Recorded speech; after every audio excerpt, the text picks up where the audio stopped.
ISO international organization for standardization, इसे हिंदी में आप लोग अंतर्राष्ट्रीय मानकीकरण संगठन के नाम से जानते हैं।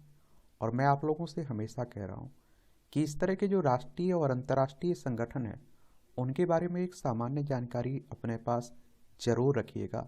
हर साल इस तरह के संगठनों से क्वेश्चंस आपके एग्जाम में पूछे जाते हैं, चाहे वो आपका सिविल सर्विस का एग्जाम हो, या फिर आपके स्टेट पीसीएस के एग्जाम हो, या फिर आपके जो वनडे एग्जाम होते रहते हैं उनकी बात कर लीजिए।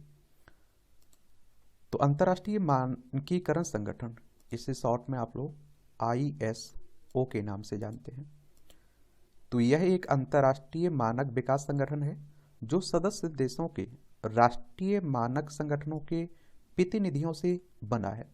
यह इलेक्ट्रिकल और इलेक्ट्रॉनिक इंजीनियरिंग के अलावा सभी तकनीक एवं गैर तकनीक क्षेत्रों में मानकीकरण को विकसित और विकासित करता है, और जिसे अंतर्राष्ट्रीय इलेक्ट्रॉनिकल कमीशन द्वारा नियंत्रित किया जाता है। ISO आधिकारिक तौर पर 1947 में अस्तित्व में आया था, जिस समय हमारा देश आज़ाद हुआ था। 15 अगस्त 1947 में हम लोग आज़ाद हुए थे ना, उसी समय की बात हो रही है। इसका मुख्यालय आप लोगों को जेनेवा स्विट्जरलैंड में देखने को मिल जाएगा। देख लीजिए, देखिए हमारी प्यारी पृथ्वी है और इसमें आप देखेंगे ये हमारा प्यारा भारत है। यहाँ से आप लोग यूरोप जाएंगे तो यहाँ आप लोगों को स्विट्जरलैंड देखने को मिल जाएगा, और यहीं आपको जेनेवा देखने को मिल जाएगा। तो जेनेवा स्विट्जरलैंड में अंतर्राष्ट्रीय मानकीय संगठन का मुख्यालय देखने को मिलेगा। अगर हम लोग इसकी आधिकारिक भाषाओं की बात करें तो अंग्रेजी, फ्रेंच, रूसी इसकी आधिकारिक भाषाएं हैं। और सदस्यों की बात करें तो ISO एक स्वतंत्र गैर सरकारी अंतर्राष्ट्रीय संगठन है जिसके 168 राष्ट्रीय मानक निकाय सदस्य हैं। और जिस समय पेपर देने जा रहे हैं उस समय भी देख लिया करिएगा कि कोई सदस्य बढ़ तो नहीं गया। अंतर्राष्ट्रीय मानकीकरण में भारत की अगर हम लोग भूमिका की बात करें तो भारत अंतर्राष्ट्रीय मानकीकरण के प्रयासों में सक्रिय रूप से शामिल रहा है, और ISO के संस्थापक सदस्यों में से एक था भारत। BIS भारत के राष्ट्रीय मानक निकाय के रूप में कार्य करता है और अंतर्राष्ट्रीय एवं क्षेत्रीय मानकीकरण पहलों में भाग लेता है। BIS IBSA के ढांचे के तहत ISO अंतर्राष्ट्रीय इलेक्ट्रॉनिकल कमीशन और प्रशांत क्षेत्र मानक कांग्रेस जैसे क्षेत्रीय मानक निकायों तथा दक्षिण एशियाई क्षेत्रीय मानक संगठनों का सदस्य भी है।